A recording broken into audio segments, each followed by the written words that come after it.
aquí en un centro de adoración, podemos llamarle así también, porque es un lugar donde la iglesia, parte de la iglesia de Cristo en toda la tierra, Dios nos permite reunirnos para poderle adorar, para escuchar su palabra, para que con toda reverencia vengamos a su presencia agradeciendo y dándole gloria por lo que Él es. Dios es un Dios eterno, es un Dios que no tiene principio, que no tiene fin, es el Dios inmutable, es el gran yo soy, y tantos atributos que Dios tiene, y por lo tanto la iglesia tenemos que adorarle. Oramos, Padre, seguimos en tu presencia y dándote las gracias por tus grandes bondades, por lo que eres, por lo que hemos declarado, Señor, según tu palabra, el Dios inmutable,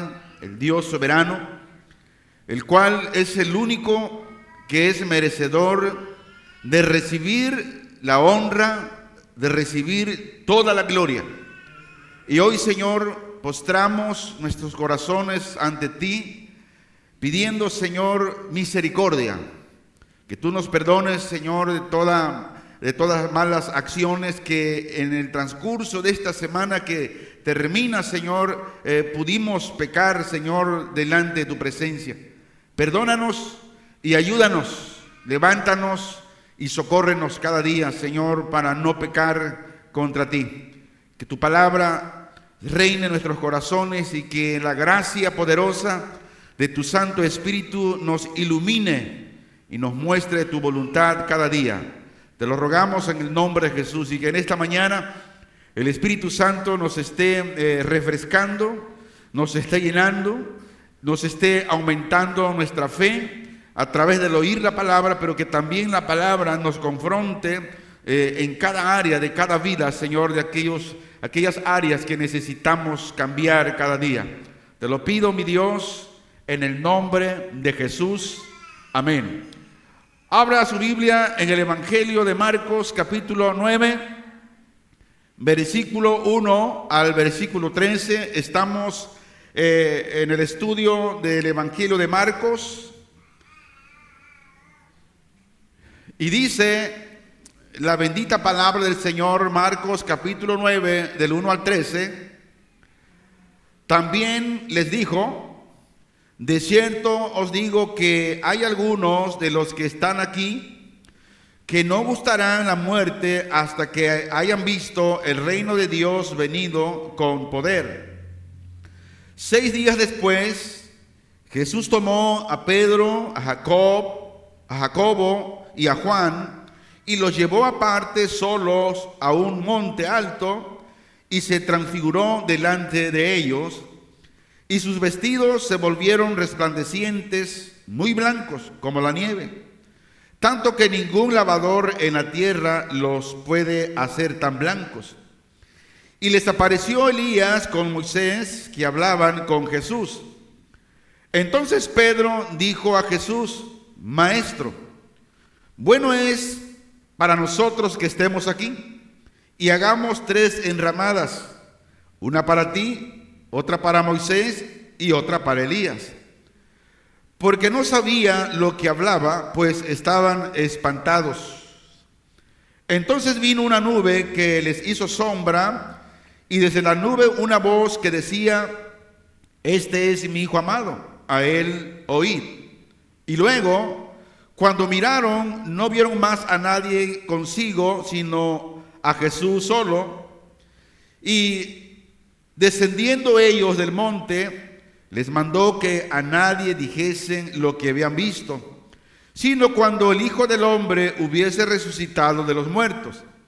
Y guardaron la palabra entre sí, discutiendo qué sería aquello de resucitar de los muertos.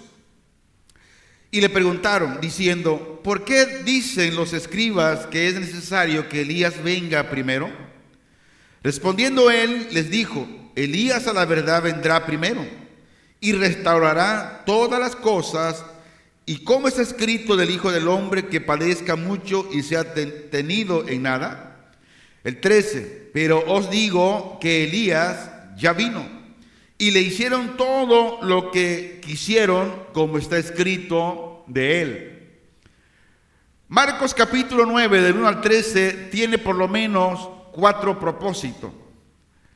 Y es importante conocer el propósito en esta mañana de esta lectura.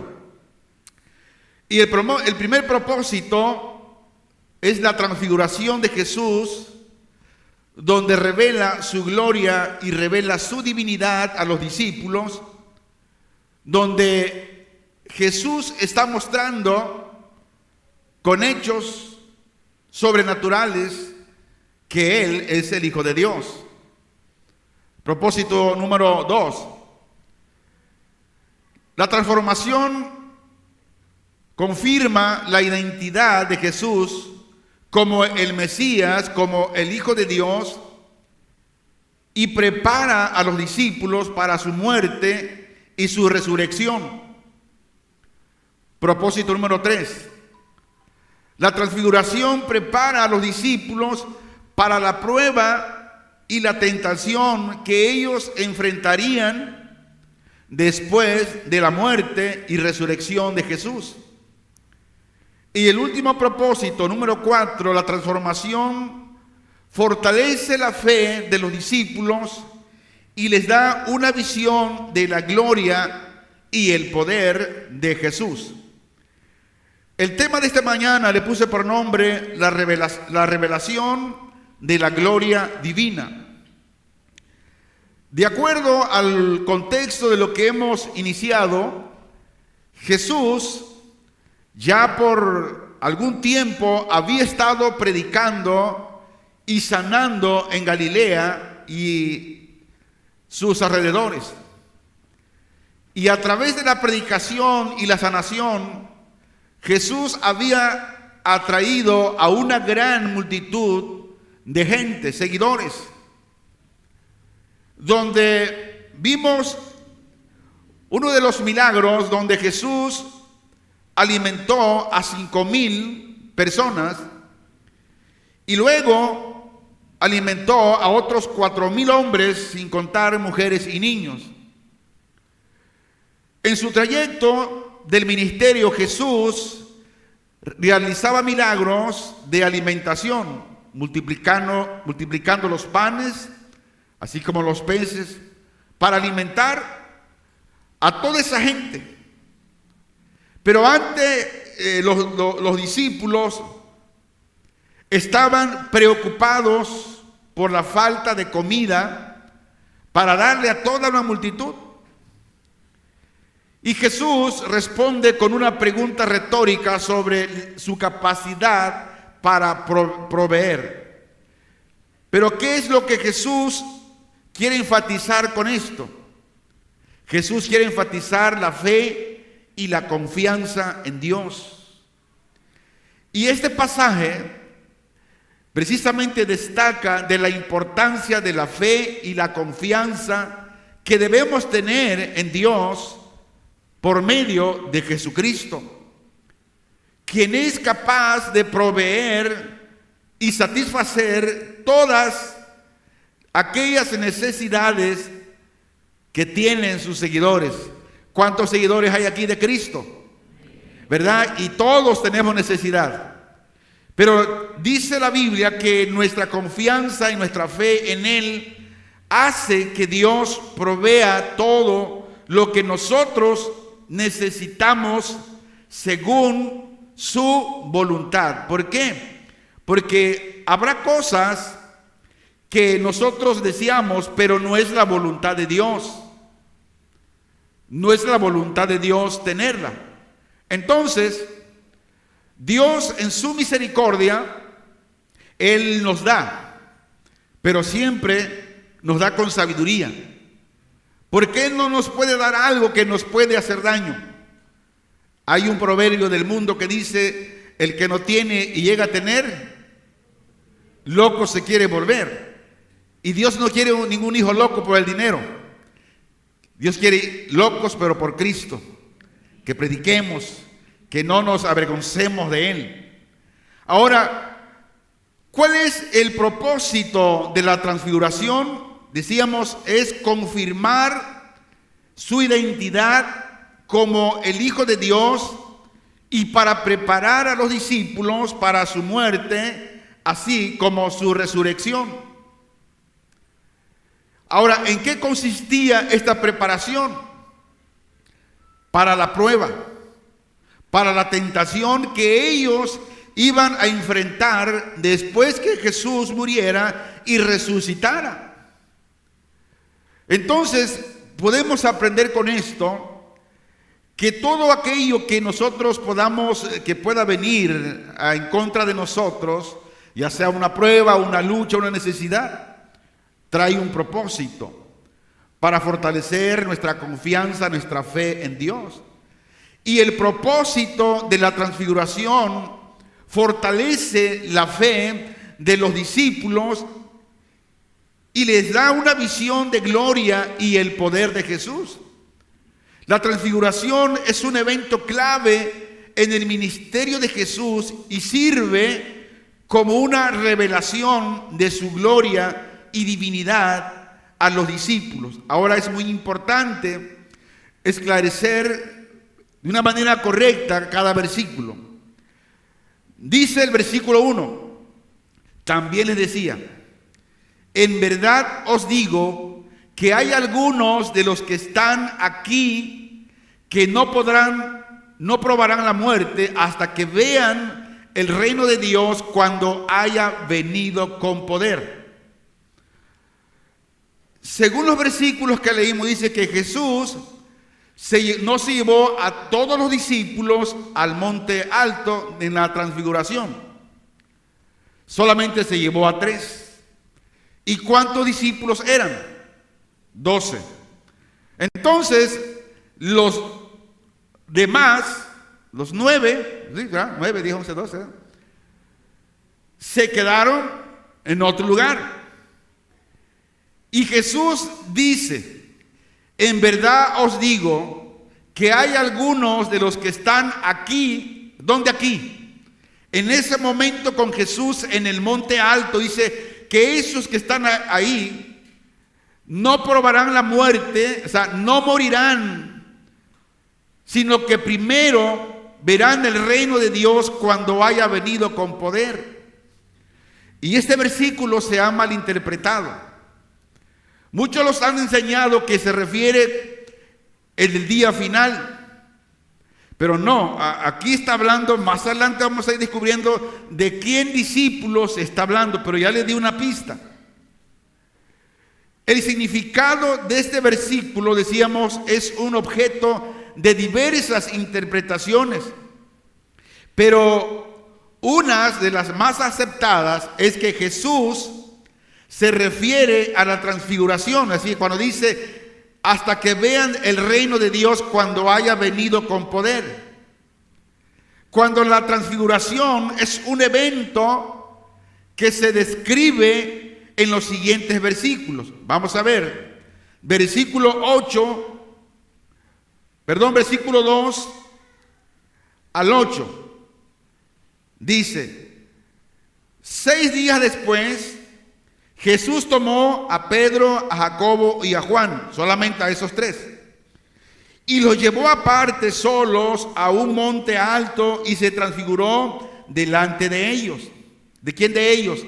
De los 3 que llevó. Y sus vestidos se volvieron resplandecientes, muy blancos como la nieve, tanto que ningún lavador en la tierra los puede hacer tan blancos. Y a estos 3 con Jesús, vamos a decir así, y les apareció Elías con Moisés que hablaba con Jesús. Entonces Pedro dijo a Jesús, Maestro, bueno es para nosotros que estemos aquí y que hagamos 3 enramadas, una para ti, otra para Moisés y otra para Elías. Porque no sabía lo que hablaba, pues estaban espantados. Pero no espantado, como decía David, de un espanto, miedo, sino de una reverencia, de un temor, de reverencia y respeto por la presencia de Dios. El 7. Entonces vino una nube que les hizo sombra, y desde la nube una voz que decía, este es mi hijo amado, a él oíd. El 8. Y luego, cuando miraron, no vieron más a nadie consigo, sino a Jesús solo. Muy bien. El contexto inmediato dice, introduce los eventos que siguen 6 días después. Cuando Jesús lleva a Pedro y a Juan y a Jacobo al monte alto, donde Jesús se transfigura, donde a través de esa transfiguración Jesús muestra su gloria divina. Cuando dijo que verían el reino de Dios con poder, se estaba refiriendo precisamente en ese momento, en la transfiguración, en una manifestación poderosa y visible de la gloria de Jesús, anticipando su reino. Lo que estos 3 discípulos vieron en ese monte es parte del poder de Dios que será en los días finales, ya cuando el Señor establezca su reino aquí en la tierra. Estos 3 discípulos, antes de morir, vieron el poder de Dios, vieron la gloria manifestada, el reino de Dios, ¿cómo será? Y estos discípulos fueron privilegiados porque presenciaron un momento único donde Jesús habló con Moisés y habló con Elías, figuras importantes del Antiguo Testamento. Y luego escucharon la voz de Dios declarando que escucharan a Jesús. ¿Por qué? Porque Jesús, dice, es su Hijo amado. ¿Qué nos lleva a esto, iglesia? La única voz que la iglesia debe escuchar es la voz de Dios por medio de su palabra. La iglesia tiene una voz en la cual tiene que oír, escuchar y obedecer la voz de Dios. Nuestras sugerencias no son válidas para el reino de Dios. Pedro se vio tan entusiasmado del momento del avivamiento que tenían en ese momento por la transfiguración del poder del Señor, donde vieron su gloria divina y el reino de Dios anticipado. Dijo Pedro al Señor: Señor, bueno es que hagamos 3 enramadas, una para Elías, una para Moisés y otra para ti. Y al Señor no le agradó este comentario de nuestro hermano Pedro. Dijo a algunos de los que están aquí: la presencia de Pedro, Jacobo y Juan en la transfiguración, iglesia, cumple esta parte de esta profecía, cuando Jesús dijo: en verdad os digo que hay algunos de los que están aquí que no probarán la muerte hasta que vean el reino de Dios cuando haya venido con poder. Por lo tanto, no todos los discípulos fueron testigos de ese evento especial, solamente 3, Pedro, Juan y Jacobo. Solamente ellos no gustaron la muerte. Estos 3 discípulos experimentaron esta visión del poder y la gloria del reino de Dios antes que murieran. Y este evento les ofreció lo que es una poderosa confirmación de la identidad de Jesús y una anticipación a su glorioso reino. Dice el versículo 2, 6 días después que les dijo que algunos de los que estaban ahí con él no gustarían la muerte. Dice: después de 6 días, toma Jesús consigo a Pedro, a Jacobo y a Juan, y se los lleva a ellos solos, aparte a un monte alto, y se transfiguró delante de ellos. y sus vestiduras se volvieron resplandecientes, sumamente blancas, cuales ningún lavador de este mundo puede emblanquecerlas así. Ahora, la pregunta es, ¿cómo fue esa transfiguración? ¿Cuál era el propósito?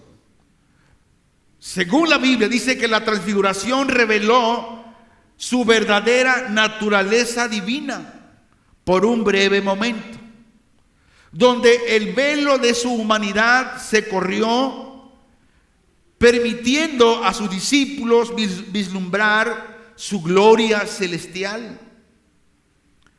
Por eso, como el comentario bíblico que mencionaba David hace un momento, cuando este personaje no sabía, dice, que estaba en la presencia de Dios, hasta que vio el poder de Dios. Y así nos sucede a nosotros. Muchas veces Dios se muestra, Dios se revela a través de muchas cosas. Primero a través de su palabra, pero no podemos entender. Dios se revela, pero como humanos tenemos una mente finita, limitada, que no podemos ir más allá, a menos que el poder glorioso del Espíritu Santo nos dé esa revelación y nos abra y nos quite la capa de ignorancia espiritual que no nos permite ver la gloria de Dios. Y eso fue lo que pasó con los discípulos. La confirmación de su santidad y de su identidad fue el propósito de la transfiguración. Dice el versículo 4, y se les apareció Elías junto con Moisés, que estaban conversando con él. Podemos imaginarnos una escena tan poderosa y real como esa, donde ellos, los discípulos, sabían que Elías, muchos años anteriores, había sido arrebatado por un carro de fuego, y que Moisés había muerto rumbo a la tierra prometida, pero que ahora los veían platicar con Jesús. La aparición de Moisés y Elías, decíamos, figuras importantes del Antiguo Testamento, donde nos habla de la ley y los profetas. Pero sale una pregunta muy, muy interesante. Cuando alguien platica, están platicando algo, ¿verdad? No creo que nomás estén haciendo la mímica, no. Y la pregunta aquí, ¿qué estaban conversando con Jesús? ¿Qué estaban platicando? Según los historiadores y según teólogos eruditos de las Escrituras, dicen que esta conversación es una simbolización donde habla de la continuidad y el cumplimiento de las Escrituras en la persona de Jesús. Es como un ejemplo, como cuando Moisés platica con Josué y le dice: mira que te mando que te esfuerces y seas, ¿qué? Muy valiente, no desmayes. Y luego le da una orden y dice: porque tú guiarás, tú pasarás a este pueblo a la tierra prometida. Moisés terminaba ahí, pero ahora Josué tomaría el liderazgo y que ahora el pueblo tenía que ser guiado por Josué. Es lo mismo que estaba sucediendo aquí. Y vemos de cómo Pedro dio, decíamos, una opinión y que el Padre Celestial no estuvo de acuerdo. Y dice el versículo 5, entonces Pedro, tomando la palabra, le dice a Jesús: Rabí, es bueno que nos quedemos aquí, hagamos 3 tiendas, una para ti, otra para Moisés y otra para Elías. Pero la pregunta es, ¿por qué lo dijo? La respuesta está en el versículo 6, dice, pues no sabía qué decir. Y es lo que nos sucede a veces. Hablamos nomás para hablar sin saber qué decir. Dice, pues no sabía qué decir, ya que les había entrado gran espanto, o sea, había un gran respeto, un gran temor de reverencia, porque habían visto con sus propios ojos la gloria de Dios. Y aquí está lo que debemos hacer, oír y hacer. Versículo 7. Entonces se formó una nube que les hizo sombra, y de la nube salió una voz: este es mi hijo, el amado, escuchadle. Vemos que el anticipo de su resurrección y gloria futura y la transfiguración ofreció a los discípulos un anticipo de su gloria que Jesús tendría después de su resurrección y ascensión. Les dio una visión de la realidad celestial y la exaltación de Cristo.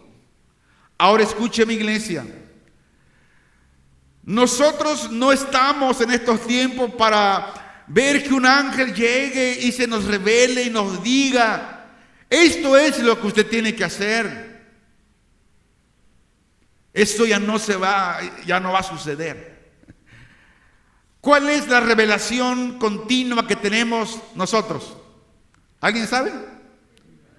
Las Escrituras, la palabra de Dios. En la Biblia ya está la revelación divina de Dios, del Señor Jesús, del Espíritu Santo. Entonces yo no voy a estar orando para que Dios me dé una revelación de lo que yo tengo que hacer, sino que en la Biblia está la revelación ya de lo que yo debo hacer. Y hoy muchos cristianos se les atora la carreta en ese punto. Quieren una revelación más. La Biblia es muy clara cuando dice que ya no hay nuevas revelaciones. Hay una sola revelación y está en la palabra de Dios y nada más. Jesús en su transfiguración es para fortalecer la fe de los discípulos. ¿Para qué leemos nosotros la palabra? Para fortalecer la fe. ¿Para qué venimos a la congregación? Para fortalecer la fe al oír la palabra de Dios. Y este evento de la transfiguración sirvió para fortalecer la fe de los discípulos antes de la inminente crucifixión de Jesús. Y el Señor les recordó quién era realmente Él, su maestro, más allá de su apariencia humana y del sufrimiento que le vendría. Y la memoria de este momento glorioso le sostendrían en los difíciles días que estaban por venir a los discípulos. Por eso el cristiano todos los días, escúcheme bien, el cristiano todos los días, ¿qué entendemos por todos los días? Diario. Así como comemos diario la comida material, todos los días debemos fortalecernos en la revelación de la palabra de Dios, porque cuando venga la tentación, la persecución, la necesidad, estaremos fortalecidos en el día del sufrimiento por medio de la revelación de la palabra de Dios. Por medio de ella tomaré buenos consejos.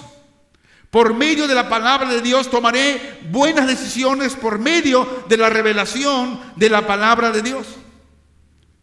Porque la revelación de la palabra de Dios me aumenta la fe y me sostendrán en los días difíciles que estoy viviendo y aquellos que están por venir.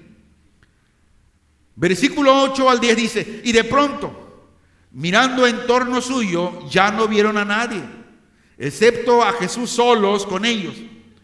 Cuando iban bajando del monte, les ordenó que a nadie contaran lo que habían visto, excepto cuando el Hijo se levantara de los muertos. Y tuvieron este dicho, debatiendo entre ellos qué era eso de levantarse de los muertos. Ellos aún no entendían esto. Ahora, después de la gloriosa aparición de Moisés y Elías conversando con Jesús, ellos desaparecen dejando solo a Jesús. Muy bien, esto nos dice que Jesús ahora es la figura central y definitiva de la revelación de Dios. La ley, es decir, Moisés y los profetas, hablando de Elías, dieron testimonio de Jesús. Y ahora es a Jesús a quien debemos seguir y escuchar. Y este es un recordatorio de la autoridad única de Jesús, así como se escuchó en la voz en la nube: este es mi Hijo amado, a él oíd. Oíd. Pero patinamos cuando pensamos que oír la voz de Dios es oírla en una manera de sueño o en otra manera. No, oír la voz de Dios la podemos oír cada vez que nosotros escudriñamos las Escrituras. Lo que estamos haciendo hoy, ¿qué estamos oyendo? La voz de Dios. Porque lo que estamos hablando es la palabra de Dios. Y aquí están los pensamientos de Dios, el carácter de Dios, la palabra de Dios y la voluntad de Dios.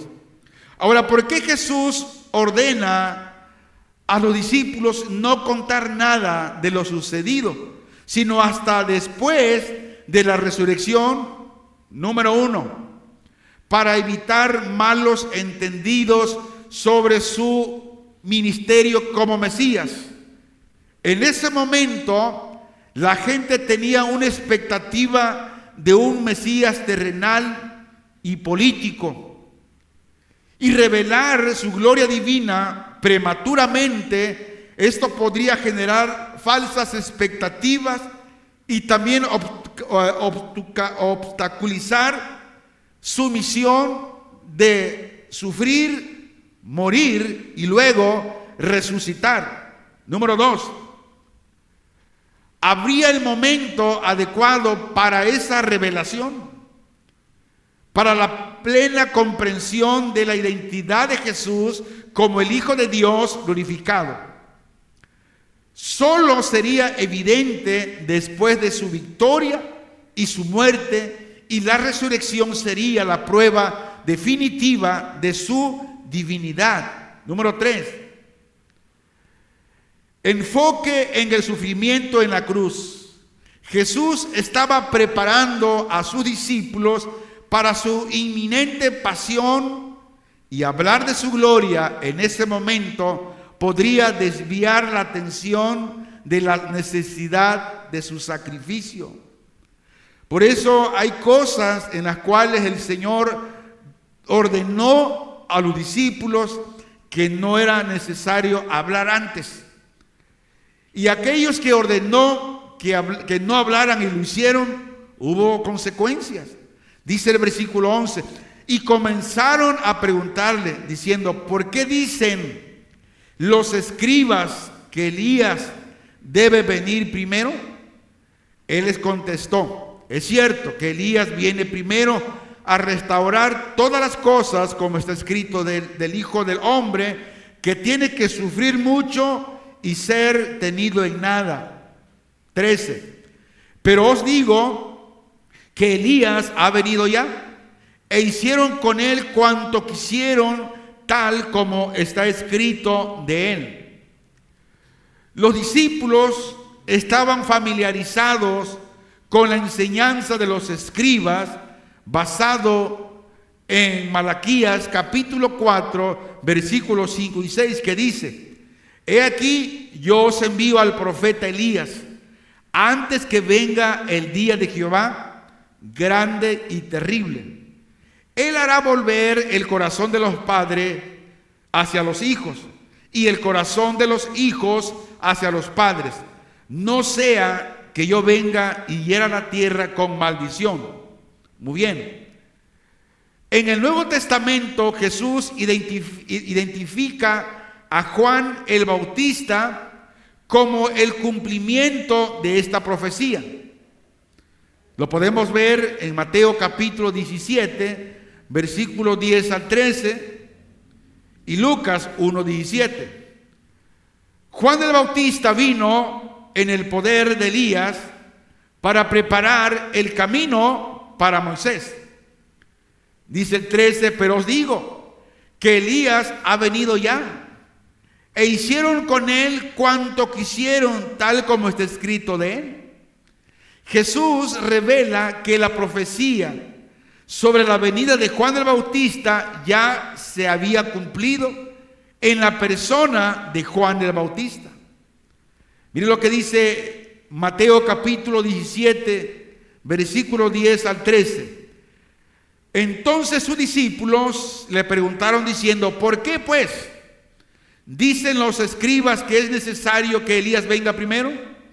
Respondiendo Jesús le dijo: a la verdad, Elías viene primero y restaurará todas las cosas. El 12.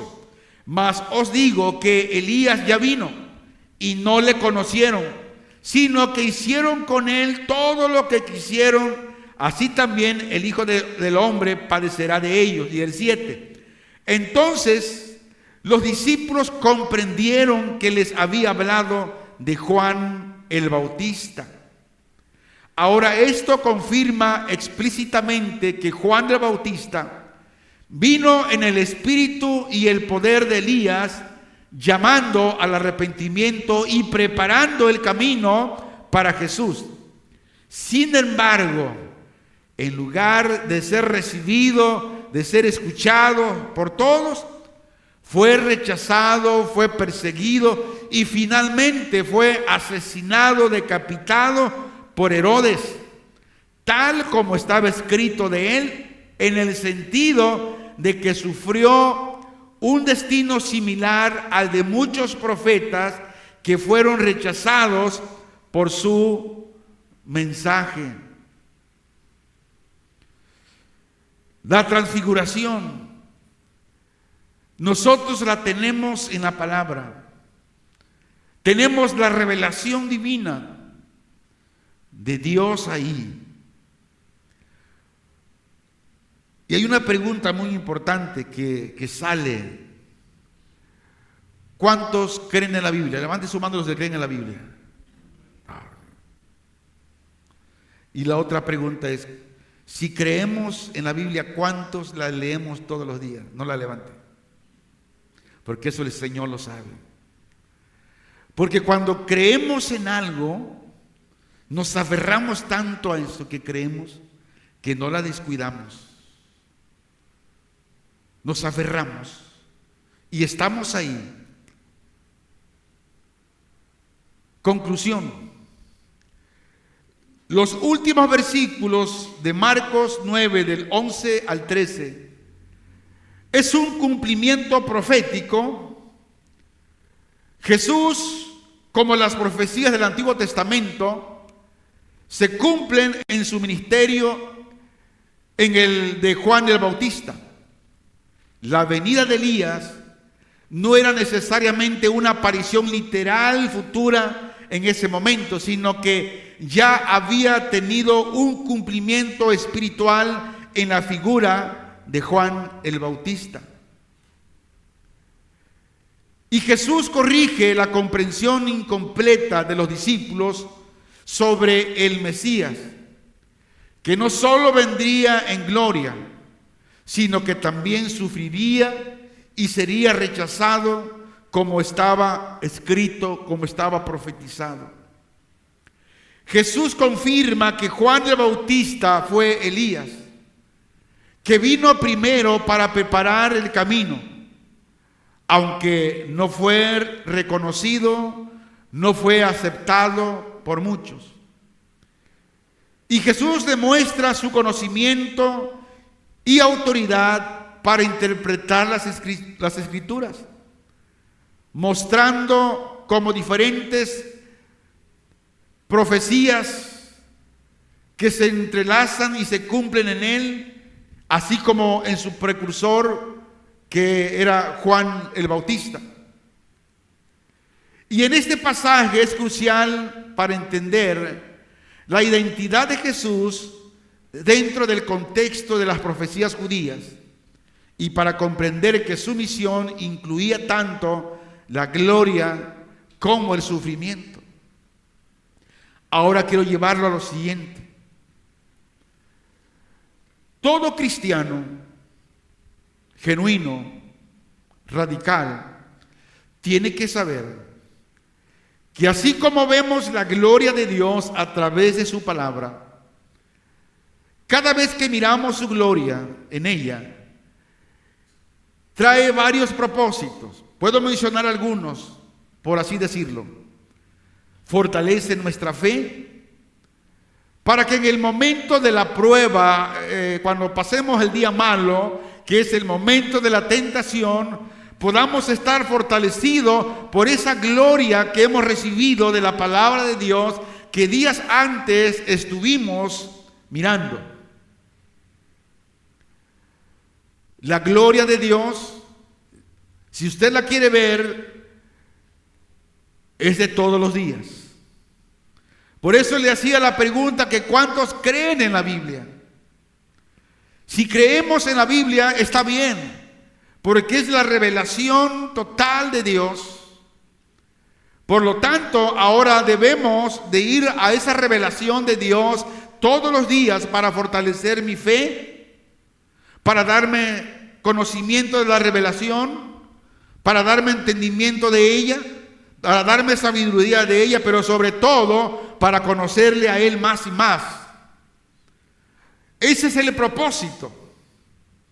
Y por medio de la revelación de la palabra hoy escrita y que está en nuestras manos, podemos testificar de esa gloria de Dios. Y que esa gloria que está escrita en la palabra, en las Escrituras, podemos compartirla con los demás, con aquellos que aún no han visto la gloria de Dios revelada. Y como cristiano, como creyente, Dios nos prepara, Dios nos fortalece, porque está escrito que todo cristiano que quiera vivir piadosamente de acuerdo a la revelación mostrada en las Escrituras, es necesario que padezca, es necesario que pase por tribulación. Es necesario que pase por tribulaciones, por necesidades, por sufrimientos, por enfermedades. Si alguien piensa que porque somos cristianos estamos exentos de no pasar por tribulación, entonces no estamos viendo la revelación de Dios. Porque ella dice que así como estaba profetizado del Maestro, del Mesías que vendría y que sería vituperado, que sería escupido, sería bofeteado, azotado, crucificado, tenía que cumplirse. Por eso Él todos los días se iba a solas con el Padre a orar, a platicar con Él, porque Él quería estar fortalecido de esa gloria de Dios. Y es lo mismo que le enseñó a los discípulos de la importancia de nuestra relación, nuestra comunión con Dios, donde Él nos muestra su identidad, quién es Él. La revelación de Dios es tan importante para nosotros hoy en día, que ella es nuestra luz, la que nos guía, es la que nos habla, es la que nos muestra cuál es su voluntad. Conocer la identidad de Jesús la podemos conocer por medio de la transfiguración, la revelación que el Señor nos ha dejado. ¿En qué lugar se encuentra usted ahorita? ¿En qué cruce de camino está usted ahorita donde no sabe dónde ir, qué hacer? No siga patinando. Saque esa carreta de ahí. Pero permítale a la revelación de la palabra del Señor que Él le hable y que Él le muestre. Y la revelación le dirá exactamente lo que usted tiene que hacer. Pero deje la carreta, deje de estar patinando ahí, porque se va a cansar. La revelación de Dios por medio de su palabra está ahí. Al momento que nosotros vayamos a ella, Dios se nos va a revelar, mostrándonos por medio de la misma palabra que está escrita qué es lo que vamos a hacer. Ya no esperamos ángeles, ya no espere como en muchos lugares esperan que las plumas de ángeles caigan, que llueva oro del cielo, y de todos aquellos que han hecho eso ya les cayeron en la maña. ¿Sí? Decía un de los sugieres que ya renunció de ese lugar, que el líder de ahí les decía que pusieran escarchas en los aire acondicionados para que la gente creyera que era oro, hermano. Imagínense. Que el diamante, no, que un diamante. No, eso no es la revelación de Dios, hermano. Y qué penosa, y qué penoso, y tristemente. Por eso mucha gente atacan el Evangelio. Y lo hacen con razón. Porque mercenarios de la fe hacen esto. Desvían realmente el verdadero mensaje, desvían la verdadera revelación de Dios. La iglesia de Cristo tiene una sola revelación y única ya, y está en las Escrituras, nada más. Si un día alguien viene a usted y le dice: Dios me reveló esto de usted, y hay que tener cuidado en eso, porque hay muchos que usan la palabra Dios me dijo, Dios me reveló, y hay que tener cuidado. Cuando alguien venga y le diga Dios me dijo, escúchelo, pero luego lo que usted está escuchando, fíltrela por la palabra de Dios. ¿Qué dice la palabra de Dios al respecto a lo que le están diciendo que fue revelado según Dios? ¿Por qué? Porque hoy está ese peligro en las iglesias, donde se ha dejado la verdadera revelación de Dios para poner nuestras propias revelaciones. Termino con esto. Por eso, cuando Pedro dijo al no saber qué decir, por la presencia de Dios que había ahí, él hizo este comentario, le dio una sugerencia al Señor, que que hicieran 3 enramadas, una para Elías, una para Moisés, ¿verdad? Y otra para él. Y Dios no vio bien esta propuesta, porque el hombre siempre va a comentar fuera del reino de Dios. Por eso nosotros siempre tenemos que ir a la palabra del Señor, que sea siempre la que nos guíe. E incluso como pastores, escuche bien, como pastores podemos equivocarnos muchas veces, porque esto es un hilo muy, muy delgado, y por eso usted como iglesia debe estar atento, apercibido, de lo que está escuchando del mensaje del pastor que está predicando. Porque es fácil salirse del camino, es muy fácil. Y por eso como iglesia debe estar siempre orando, pidiendo a Dios que nos guarde de las malas enseñanzas que hoy en día están entrando en las congregaciones. Ore usted por los pastores en este lugar que predicamos. Pida al Señor que siempre estemos en la línea de la revelación de la palabra de Dios que ya está escrita. Cierra tus ojos y pidamos al Señor misericordia. Padre celestial, te pedimos, Señor, que nos concedas la gracia de comprender, así como de vivir según tu revelación divina, Señor, así como los discípulos tuvieron la oportunidad de presenciar tu transfiguración y escuchar tu voz, la voz del Padre. Señor, te rogamos que nos des la sabiduría para entender, Señor, tu palabra y seguir así tu camino. Padre, ayúdanos a escuchar tu voz en medio de las distracciones de este mundo. Padre, ayúdanos a escuchar tu voz y a seguir tus enseñanzas. Que podamos comprender tu plan. Danos la sabiduría para entender tu plan de salvación y para vivir según, Señor, tu voluntad.